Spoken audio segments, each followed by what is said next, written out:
What is going on, everybody? It's your guy, Tyler, here, and I am with the future. I am with a generational talent at 170. If you guys don't know who this man is, you're going to know in the near future. I'm telling you. I don't get this excited about very many guys, but Solomon the Black Dragon Renfro, he is definitely one of them. He is a 170-pound savage from Cleveland, Ohio. Saul, man, thank you for being here. Thank you. Thank you very much for having me, man. I'm honored. Seriously. Thank you. Well, the honor is all mine. I'm so stoked to see you and to talk to you. And I gotta say, man, you look fresh today. I like your necklaces. I mean, you look jacked still. You look like you're in shape and you're ready to get back in there and blow it up. Yeah, I'm definitely ready to get back in there, man. I'm waiting for that call. I'm literally just looking at my phone every chance I get. My heart jumps. So honestly, uh, I'm trying my best not to do that. So I've been working on like breathing and stuff, So because it might not come yet. I might have to fight one more time. If I do, it is what it is. I gotta kill somebody else. I gotta kill somebody else first. So everybody got to die anyway. So what's one more body in CFFC to me? But yeah, ideally I would love to get that call. But as far as the way I dress, this is honestly how I dress every single day. My Man, first day at Texas Showman's, everyone would tell me, they used to tell me all the time, like, dude, you dress like you're a star. Like, are you about to do something all the time? Like, what do you guys, that's just how I dress, like, man, I all the just time. feel so underdressed for the occasion. I better like do this or something. But man, like I gotta say, against Lee Lilly, I want to talk about that for a second because that was a tough guy, really tough. Like a lot of people may not know who Lee Lilly is. I'm kind Yeah. of a nerd, and I know who he is. He is a savage, and you. With all due respect to Mr. Lilly, because I'm not in the business of hating on anybody, you're at a different level than him. Um, Yeah. Yeah. he is a very talented man. He is a pro's pro, but it looked like a man fighting a boy out there. How did it feel like you're when you were prepping and training for this guy? I mean, you know how dangerous he is. Like, was there a particular game plan? Were you going in there for a KO right away, or were you just kind of waiting and seeing like what he was going to offer you? Yeah. Honestly, I feel like nobody can take these shots. Like, I really, really mean that. Once I hit you like 2 or 3 times, your whole world is different. So I know as long as I'm being disciplined, I'm being smart, I'm feinting, I'm moving. I don't just move left and right, I move diagonal as well. I throw a lot of feints. I go high, I go low, I go to the body, goes to the head, goes to the legs, mix it up. So I got them getting different looks. I know that me doing that constantly, I'm gonna hit you, and when I hit you, you're gonna fall. So I knew he was very tough, but I also knew he never fought nobody with the fight IQ like me, especially the boxing IQ like me. A lot of people don't know, but I am very, very high level in boxing. I think I'm the best boxer in MMA right now. I don't think that. Matter of fact, I know that. I'm the best boxer in MMA right now. And I can't wait Your to show up. your You guys are going to footwork keep. is incredible, No, man. thank you very much. I appreciate that. So, yeah, going in there, I knew as long as I was fainting him up and I touched him a few times, I knew I was going to hurt him. And it was at one point where I went to the body and I felt like he wasn't really ready for that. And once I went to the body, I feel like that changed his whole world. It wasn't even a headshot; it was a body shot that changed everything, and that would make that got him to bite on the feints a little bit more. So once he started biting the feints, the first jab I hit him with stiff. It was a feint jab. The second one was a feint step to the left, then jab. So it wasn't just like I was just out there throwing punches.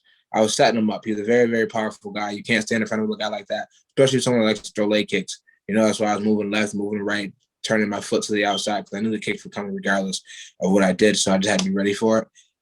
But yeah, it was first shot was feint jab that caught him clean. Then it was feint step to the left and then jab. So when I went feint jab that caught him, he's smart. He caught my timing. So the second time I went feint step. When I stepped, he threw his jab and I threw my jab at the same time, and that's when I caught him. So I created an angle first and then I attacked, and that's pretty much what I do. Like I said, I really do fight at a very high level. I just can't wait to show off my fight IQ. My hands are at a very, very high level. Like MMA guys haven't seen hands like these from anyone. From anyone. I mean that. I agree. Like I tell you what, man, like there's only one guy that I can think of right off the top of my head that I've seen get hit like how you hit Lilly, and that is when Justin Gaethje was fighting Tony. Again, like the punches, the force of those punches that he was throwing at Tony. I don't know if you saw that fight or not in an empty Yeah, yeah, arena. Every single one of yeah, those punches you heard, and yeah. that's what that fight reminded me of. Like watching you against Lilly, the same force, the same speed, the same power. But there were people in this arena, unlike the Tony fight. Like Right. you're not in an empty room. Like there are people there, Uh, and Pats, you could pack house. hear every strike.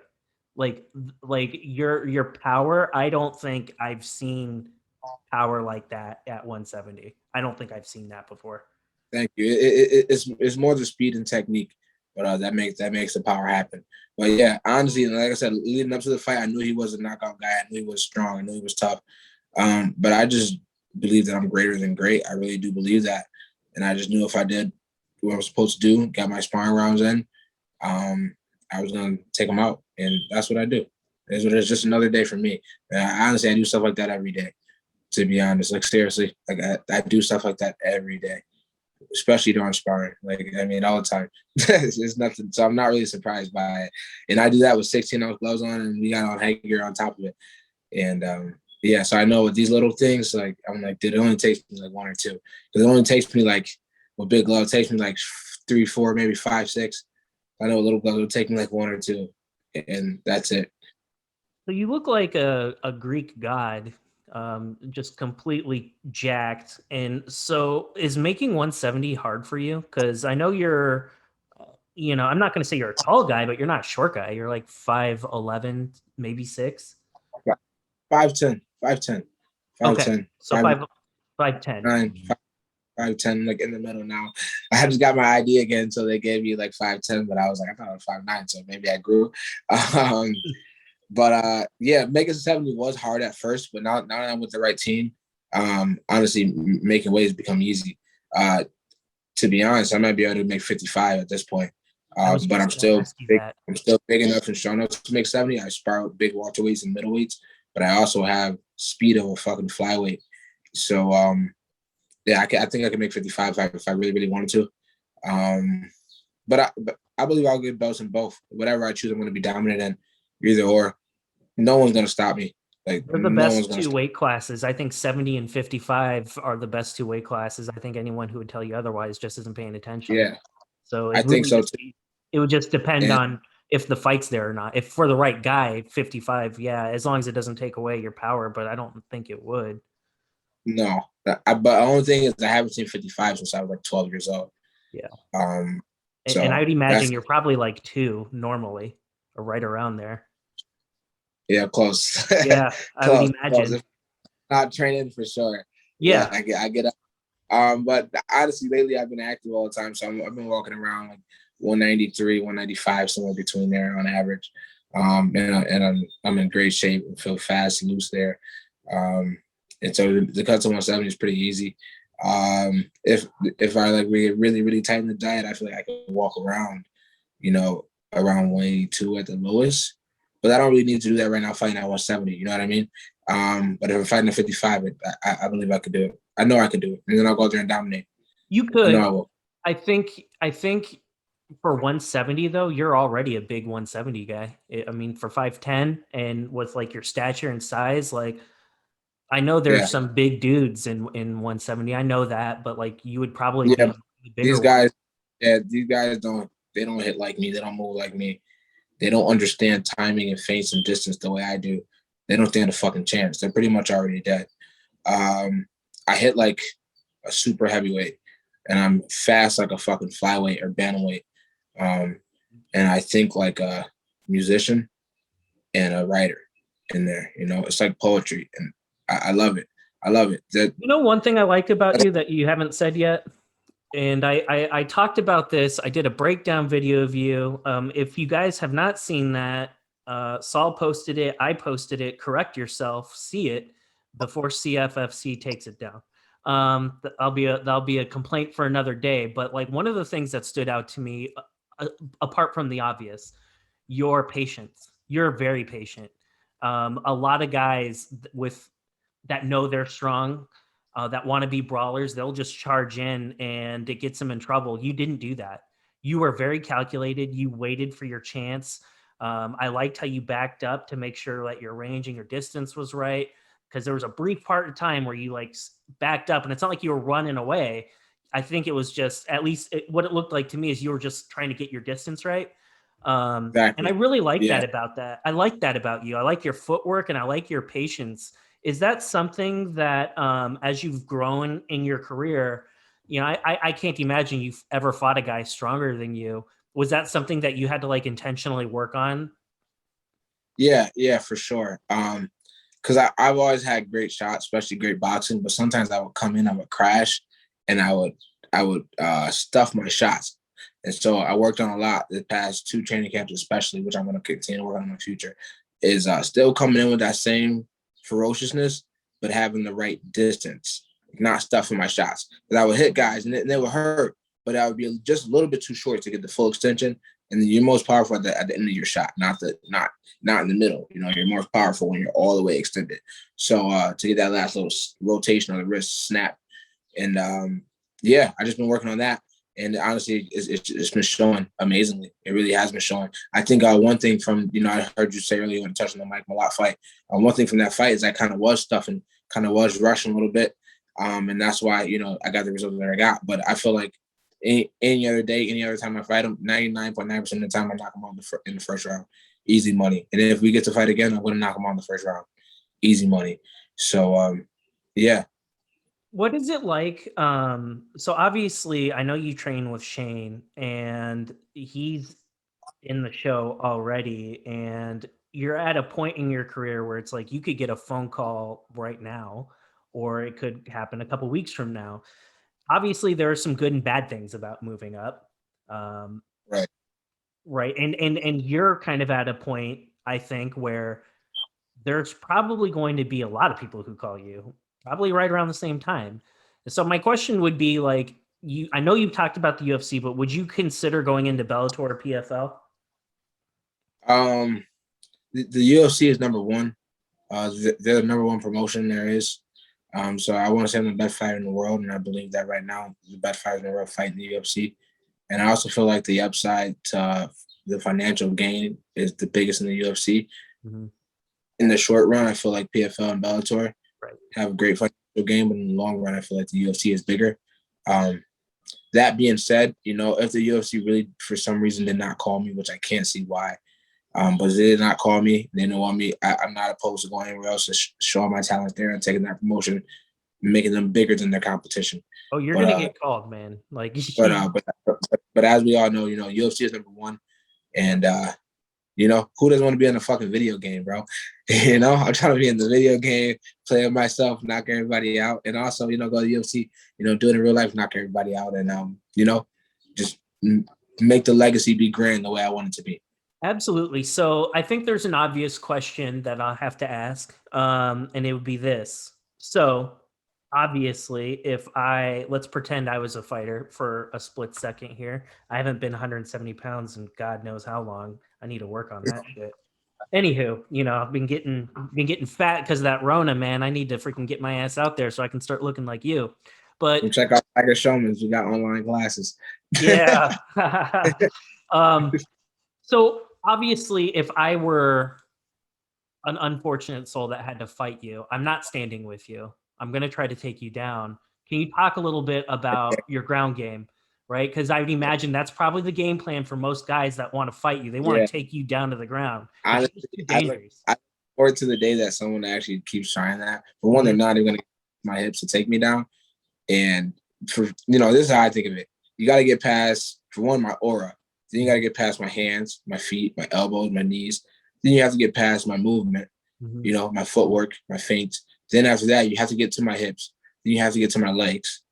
You're not doing all that. And by the time that happens, I'm going to fucking knock you the fuck out. Yeah. By the time you're that close to me, it's only going to take me that fast to knock you out. You seen what I did to Lilly, and that was like 0.5. That was like half of a second between the jab, the uppercut, and the hammer fist. You didn't even like wind up. Like you hit him a lot harder previously in the fight. Like it didn't Yeah. look like anything. It just looked like it was It, just it, quick. it was a timing. It's a shot that you don't see that hurt you. But yeah, they have to get past all that, so they're gonna have hell doing that. And if somehow, some way they get me down, man, I'm fucking ready. I train with top notch guys. I train with the Meows up in Hoboken, New Jersey, and I also got my brother Munch. He trains with me. Dylan Danis, when he's healthy, he trains with us also. So I mean, I'm rolling with some top notch guys. Not to mention just all the guys inside Tiger Showman's. Our jiu-jitsu there is amazing. Like, very, very underrated. I think many people don't know that. But you know, I'm ready for anything. I can't wait for the day that someone really commits to try to just take me down. If your game plan is to come in and try to take me down, you're gonna get knocked the fuck out. You're gonna have to beat me. You're gonna have to be able to mix it up. You're gonna have to be athletic. You're gonna have to be focused as fuck. You're gonna have to win it more than me, and that's where you're gonna lose at, because you're never winning more than me. So my will was the biggest of all. So pretty much, if you're signing up to fight me, you're already lost. You're already fucking dead. Well, you have the record to back that up. I mean, you're what I wanted to ask you a little bit, like, you come to the game. I think what's like one of the most refreshing things I hear is like you're a confident dude, man. Like, and you talked about, and it's not arrogance, it's not cockiness. It's like, no, I believe in myself. I'm going to go out there and I'm going to do what I need to do. And you've talked in previous interviews about like, no, I'm trying to be the best athlete of all time. Like, I want people, like, when people are thinking about Michael Jordan or whatever, like, I want my name Yeah. to be thrown in that conversation. Where does that come from? I Because don't know, most man. guys, man, they just want, like, most guys like, yeah, I want to be in the UFC. Yeah, I want to be the welterweight champion, and that's, you don't like that. That's it. But you're No, talking about like, I want to be like Tyson. I want to be like MJ. Like, what? Where does yeah, that yeah. mentality come from? I grew up playing sports, played a lot of different sports. You know, I played football, I played a little bit of basketball. You know, I never played for a baseball team, but I played with my friends and stuff. Played hockey in the streets. You know, I have friends that were gymnasts, you know, cheerleaders, tennis players, golf players, fucking bowling, you know, um, boxing, wrestling, obviously, jujitsu. And I have a lot of friends everywhere. And so, you know, me, I'm super competitive. So, and never in all their sports, I'm always like, yo, I bet I can beat you. But, you know, I probably couldn't beat them as fucking bowler. I'm not that great of a bowler. But that's how I am, you know. So that, I think that mindset kind of translated over as I came over to sports. I was like, man, I don't just want to be the best fighter. No, I want to be the best fighter in my weight class. Not just in the best weight class. How about in all the weight classes? No, not just all the weight classes. How about all of the sport? Wait, why stop at the sport? Why not just do two sports? Why not do MMA and boxing? Okay, I could do that. I'm great at both. Wait, why not all sports? Why not just be the best at all sports? Fuck all that. Why not just be better than all of them?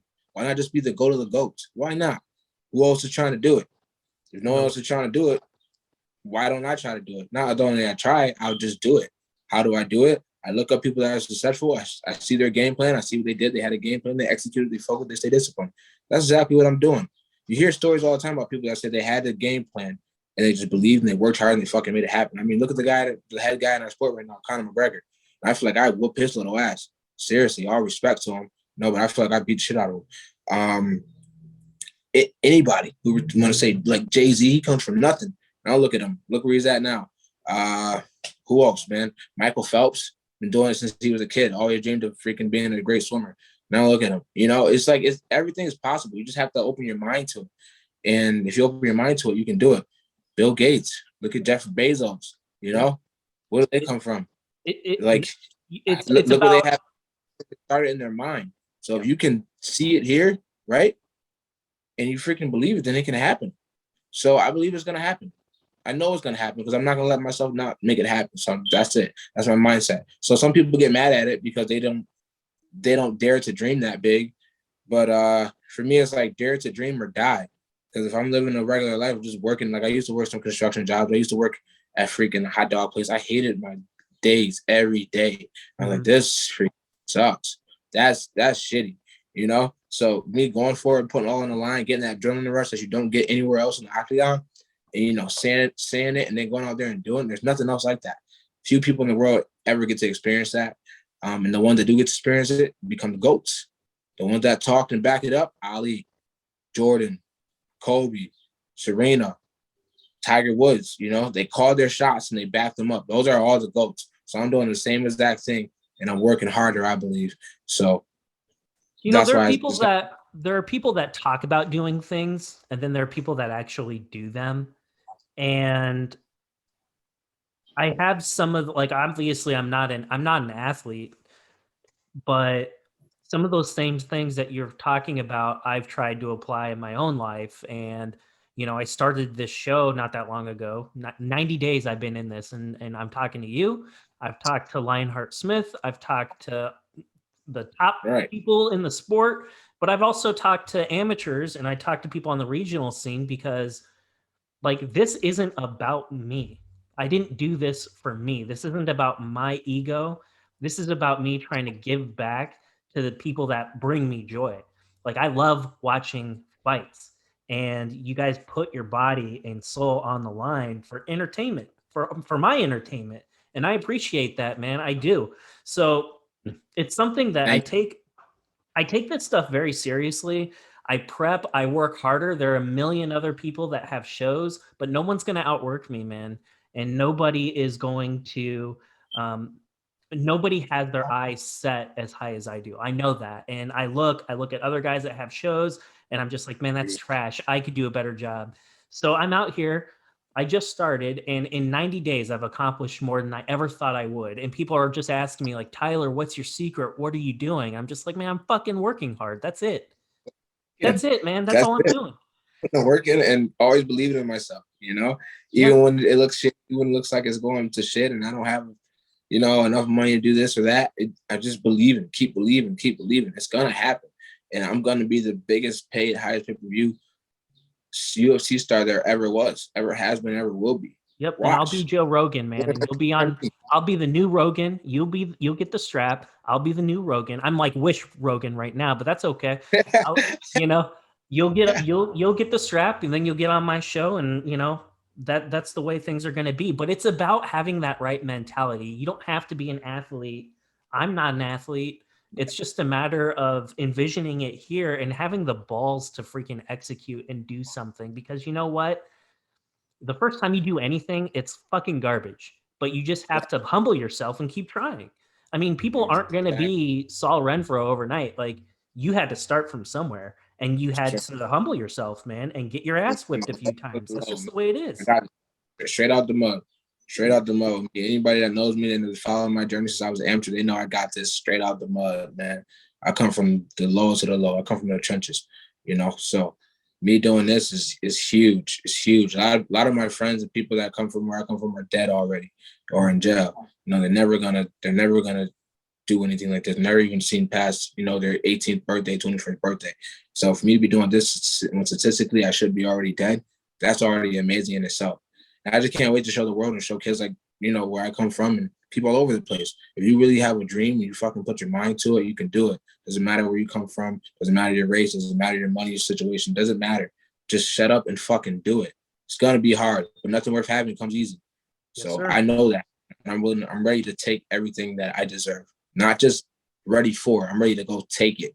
I'm gonna work to be in position to get it. And once I'm in position to get it, I'm gonna fucking take it still. I'm not just gonna work my ass off and get there and be like, okay, now it should come to me. No, I'm working my ass off, get there, and I'm still gonna go take it. Because that's just who I am. And that's how you become dominant. Yes, sir. And so one thing that's interesting about you is I look at your AMI career, and then I look at your professional career, and more or less, they're really similar to each other. You look back at all your fights in your pro career, you look at all your fights in your AMI career, and why CFFC? Because I'm sure you could have gone to a lot of different places. So Yeah. when you made the leap, what was it about them that made you sign on the dotted line? So when I was fighting amateur, I was in Buffalo, New York. I was in a small gym out there. And we didn't really have many pros at my gym. It wasn't really a high level gym, to be honest. But I saw there was King of the Cage that was around for MMA at the time. So at the time, MMA was still illegal, but there was King of the Cage that was there. They were coming. And I don't know. I just felt like I wanted a bigger show of the King. No offense to them. I got their amateur belt and I fought for them a few times as an amateur. I just felt like, I wanted a bigger show and I wanted something that was on TV as a pro. and they weren't really on TV. So I was trying to find something on TV that I could get to that was close. And access was, I don't know, I just didn't have access to them at the time when they were on that, whatever it was, CDS or whatever. But CFFC, I saw they were at the time they were on CBS, Mm-hmm. and I had a promotion in Rochester, a friend that helped me out and signed to be a manager. He just made the connection for me, and we went out there, and they pretty much like, hey, let's see what your boy got, you know. So they tried to give me somebody that they thought was going to beat me.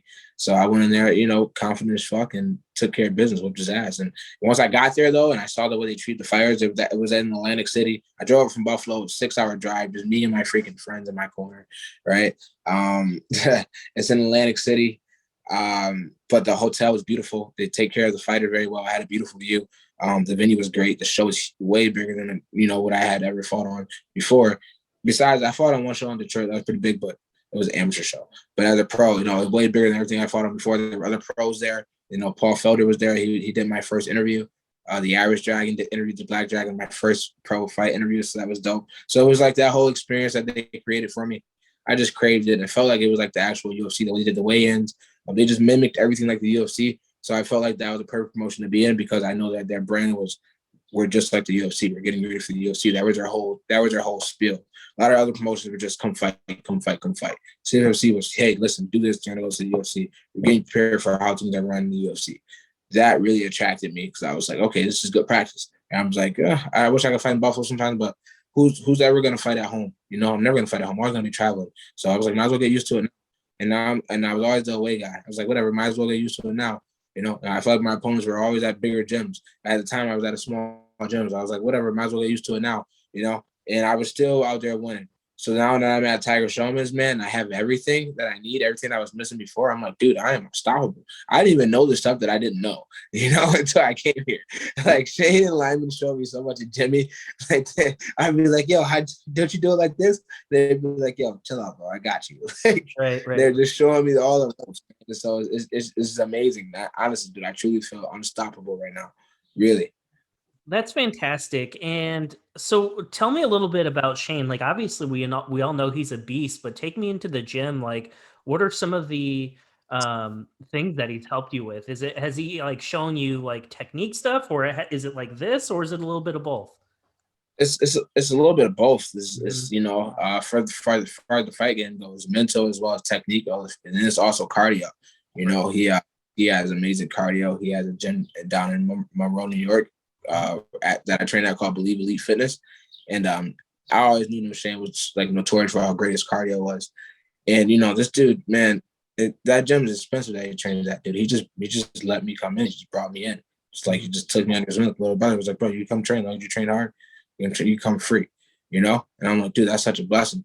And then you know, since we've been around each other, we're getting closer. You know, he's always showing me stuff like as far as like how to approach the game mentally and also physically. You know, things that like are a waste of time, things that aren't a waste of time, things that are gonna get me there faster, and things that are gonna slow me down. He's showing me things that he said he wished he knew before, you know, that he got in. So I feel like I got all the advantages, not just him, but also all my other team, like Jimmy Lyman, Julio, Nick Pace, Louis Garbrandt, all of them, man. They're all showing me things that they wish that they knew going in. So it's like I feel like I'm learning all these things like behind the scenes before I even get there. You know, I'm learning so much. And then he brought me out to his last fight with Edson Barbosa. I was in his corner for that fight. And you know, that didn't go our way, but for him to do that for me, that was huge for me to get there, feel it, you know, walk out with him, go in the octagon, feel the air, you know, go on the mat, see the cage in front of me, see Boot Buffer, see the crowd, you know, go in there, help him out in the corner. I felt the blood and the freaking sweat drip off from onto my arm. I'm like looking around, I'm like, yo, I'm really in a UFC arena right now. Like, and there's all this happened in my mind at first. You know, I was just laying in my bedroom thinking like one day I'll be there. And yeah, I wasn't fighting, but still I was there. I was like, dude, this shit's working. Like this manifestation shit and this hard work is working. When I first saw Shane, man, I was in Buffalo. I was watching, UFC came to Buffalo. He fought Charles Rose, I believe, and I watched him fight, and I was like, all the other fights I saw, even Usman fought that night, and I was like, none of these guys really impressed me. And maybe I was just being cocky at the time. Maybe that was cocky or whatever. And I was like, no one really impressed me except for Shane. And I was like, yo, this is amazing. Like he's moving, he's slipping, he's punching. Now I'm a big boxing fan. And that's why I feel like no one impressed me because I feel like nobody had hands. But Shane had hands. And you know, for me to look back at that moment, not only be impressed by him, and then fast forward, like at that time, like a year and a half later, I'm training with him, and now he's literally like my brother. It's crazy how life works, Then I'm in his corner. That's crazy. I'm a big fan of It's Shane. He's crazy. one of the toughest dudes in the entire. Like name a guy. Like if I had to name one of the toughest dudes in the UFC, I would pick him. Like Yeah. he is just I don't know how to describe him. Relentless. He just keeps coming at you. He's relentless. He's literally relentless, man. I remember sometimes they're sparring, and I'm like, dude, get off of me. Dude, if you can train, if you can spar with him on the reg, man, like everyone else. How is this dude still coming at me, man? He's relentless. And on top of those things, man, he's also a great man. Like outside of fighting, he's a great man. He's a great role model. He's a great father. He really is. He's a great husband to his wife. Like he's such a great role model for me. So for me to have somebody like that and be able to be so close with him, man, I feel like I got cheat codes to the game right now. Seriously. Well, I think it's a huge asset, and who better to learn from than one of the most exciting guys and one of the toughest guys in the UFC. So obviously, I know you're going to get that call soon. I know I'm going to be on, one of those MMA sites, and my boy's going to make it. You'll get that blue little check mark by your name, and that'll be all fine and well. And then you'll knock out your first dude in the UFC, and then people are going to find out this interview, like 7, 8, 9 months. Yeah. When you Yeah, think about the UFC, that's where the big boys are. Every single person in the UFC, like by and large, like everyone's a killer. Like there is no easy fight. Yeah. No one's doubt. especially in 170, man. Like everyone at 170, man, they're savages. So, Yeah, dude, honestly, like even you saying that, it like gets me excited. I can't stop smiling. I get like chills. I'm so excited to like go against the real killers and kill them all.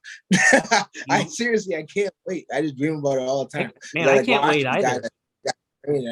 I know you know some of it. I'm like, man, this is it. You guys are the killers.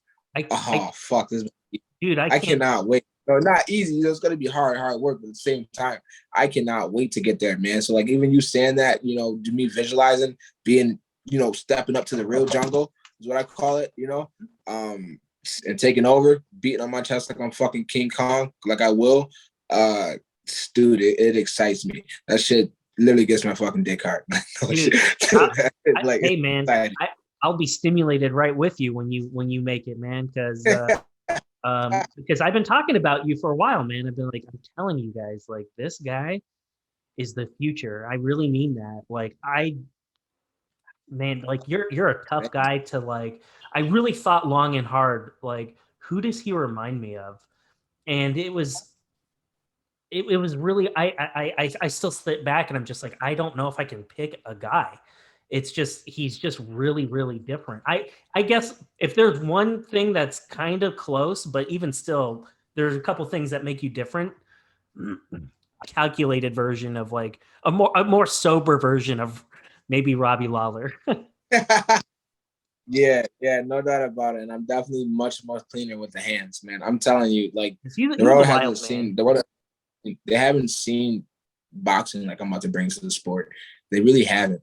Like I got big goals, man. I plan on going out there even, after winning a few belts in UFC, starching Canelo, starching the Charlos. I'm not joking about that. In boxing. So and I believe it's gonna happen, man. Like I really, really cannot wait to show the world my skill set. They have not seen or heard anything like this yet. And it's gonna take the world over by storm. I just can't wait, man. Now you got me excited too. I don't know how I'm not gonna say I can't wait. It's coming. That's it. I know. They don't know, but I know. Oh, I know. I'm telling you, man. Like, okay, there are a few people that wanted me to ask you a few things, but I gotta plant a seed in your brain right now because there's this dude I really want you to fight. Gotcha. Mike Perry. Yeah, Mike Perry. Hey man, if we get lined up, I'm gonna fucking starch him. I'm gonna starch him, no doubt about it. He's gonna get starched. I don't have anything against Mike Perry. I wish him the best, I guess. But if he comes up against me, he's dead, man. That's that. This is just me. This is He's just funny. me. He's like he does a little breakdancing and shit. Yeah, honestly, man. If he fights me, man, I'll have him breakdancing. I'll knock him the fuck out. He'll be spinning around and it'll be over. I'll win. I'll get my hands raised regardless. But I feel like I'll hit him. He'll spin around and I'll knock him I'm down. telling you, man. Like stylistically, that's the fight to make, isn't it? Like, dude, I Yeah, should just I'm the gonna UFC smoke should that. hire me. Listen, if he's gonna stand there with me, it's gonna be the same thing that happened to Lee Lilly. It's really, if anybody in the UFC, anybody anywhere that decides to stand in front of me like that, you're gonna get knocked out. Bad. Everyone's gonna get knocked out anyway, but you can't make it that easy for me. When we were going, I'm like, dude, is he gonna stand here? Okay. That's what I was thinking in my mind. I was like, because anyone that knows me, they know not to stand in front of me. That's like all my training partners, especially. As soon as we start sparring, all my friends are like yelling at the guy sparring me, like, don't stand in front of him. Because they know if you stand there, you're gonna get knocked out cold. Shit, man, you're like a heavyweight trapped in like a 170-pound body. Like, I mean, I'm That's being how I for felt. real. Like, dude, like, if you guys have not watched Saul fight, go on Fight Pass, watch the Lee Lilly fight, and you guys will have a more of a better understanding and appreciation of how special this man is, and just Thank you. how Appreciate strong it. he is. So, we got some questions for you before I let you go. First and foremost, besides Shane, is there somebody in the big leagues right now that you like, whether male, female, any class? You can't say Shane though. I can't say anybody from my team, period. Nah. All right. Let me think. Someone that like what do you mean? Like I aspire to be like, or like I just like their Just be style. like somebody like, yeah, man, I'm a fan of that person. They're good. Either Oh, one. okay. I like Peter Yan. Okay. Okay. Do Peter you Yan. think Sterling dogged it? I gotta ask you that. Uh, You can plead the fifth if you honestly, want. here's my thing, man. He got kneed in the face. You can't get kneed in the face like that. It's like a car crash. Get kneed in the face that fast, right there, and be expected to continue and be at your best. You just can't. That's illegal. It's illegal. You know the rules. So I don't know. Even if he was like faking it, I feel like the fight should have been stopped regardless. Because you know the rules, you know better, man. You get explained all the time. You've been fighting, you've been a pro a long time. And like I said, I like you. I like Aljo also. But I love Jimmy Rivera. So just put that out there. Gotcha. I love Jimmy. I just like those guys. But yeah. Yeah, I feel like it should have been stopped. I feel like it should have been stopped. But if I had to choose one guy in the UFC right now, outside of my teammates, I would say Peter Yan. I like him. He's a great boxer. He's tough. Is there a lady that you're like, man, like that chick throws some bombs, or I like this girl? You know who I really Amanda Nunes, of course, Yeah, obviously, yeah. but even before her, Joanna Jochenchuk, she was on her run. Man, she was gangster. I liked watching her. Man, she was gangster. Yeah. I tell you what, like one guy that I really like. So for me, I guess like my Shane, like the equivalent of Shane to me, is Anthony Smith. Like I've been a huge fan of that guy for forever. Yeah. Just because I like his attitude, I like his mentality. He came out of CFFC also, man. He fought from CFFC also. Yeah, he's just a cool guy, man. A cool, humble dude. But when he's locked in that cage, he turns into somebody different. Like he is a gladiator, and you're gonna have to he'll die in there, no problem. Like no doubt. Like that's just people aren't wired like that, man. But No for doubt. me, like a guy I'm a big fan of that I haven't really talked about it. I like Derek Lewis a lot, man. I like the Lewis? Black Beast. I like that guy. Yeah. He's funny, and I hope he. I like Francis too, but I'll be going for Derek. Like if that fight materializes, I will be going for Derek. Gotcha. Derek Lewis is funny, man. I like that guy. You hit like that guy. He's definitely funny. He's hilarious, man. What advice would you give to a guy that might be like on the regional scene or an AMI? That's trying to somebody who looks at you and they're like, man, I want to get to where Renfro is at. What would you say? Be willing to sacrifice, put the work in. And at that amateur level and that when you begin to be a pro, a lot of things that you don't even realize that you can't do anymore. Like you're gonna have to almost lose everything before you can gain everything. So you gotta be willing to sacrifice, and that's what makes a difference. Be willing to sacrifice and be disciplined.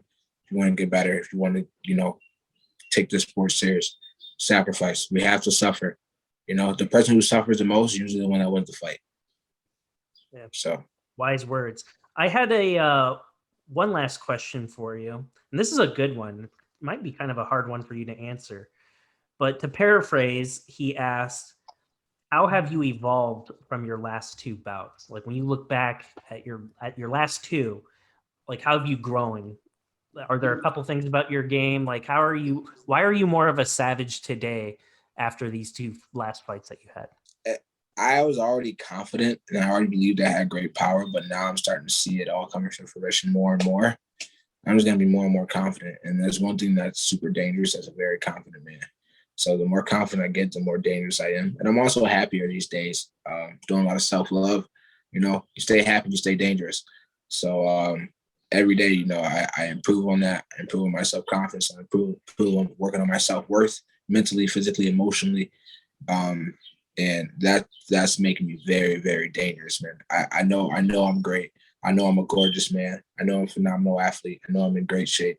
I know these things. I don't need anyone to tell me this stuff. I appreciate it.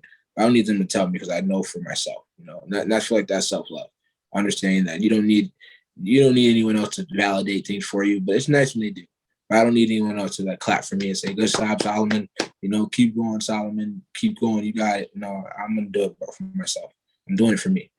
I'm doing it for me, and I'm doing it for the ones I love and the ones that love me. But once you can really do it for yourself because you love yourself, you owe it to yourself. You're never gonna let yourself down. And if you let yourself down, that's the worst shit ever.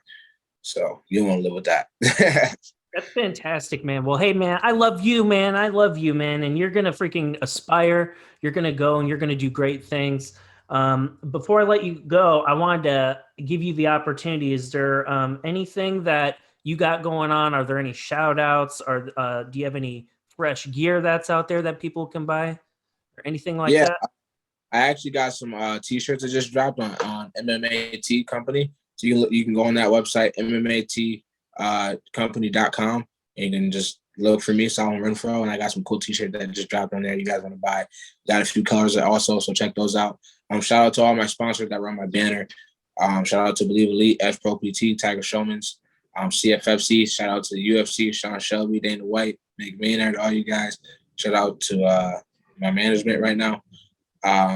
And thank you guys very much. Listen, I'm the future, and I just can't wait to show you guys. I cannot wait to show the world my skill set. And I'm coming. The real king is coming.